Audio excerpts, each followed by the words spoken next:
In this video, we will learn how to convert integer numbers to integer objects and converting back from integer objects to integer regular data type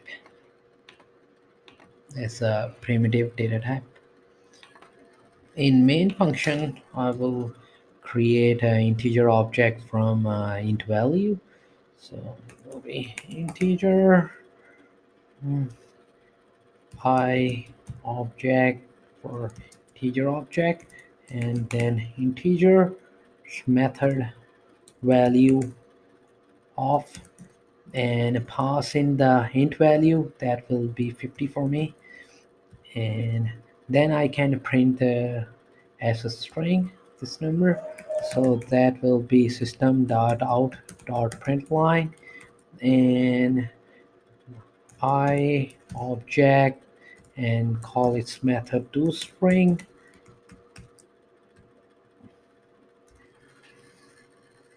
So over here we have this integer number and we convert it into integer object, and then I will print over here, or I print it over here is as a string. And now I need to convert this integer object back to regular int value.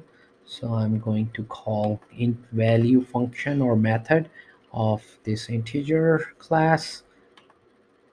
I will name it as I for int data type, and then I will call I objects method int value, and it will return as a regular int or primitive int type, and I will print by system.out.println and pass in our int value,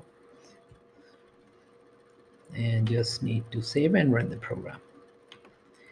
And on console you can see we have this printed as an object and also a regular int data type.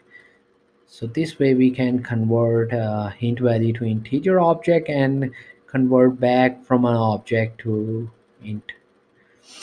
To keep on learning, please subscribe to my YouTube channel. Keep supporting me, and thank you for watching.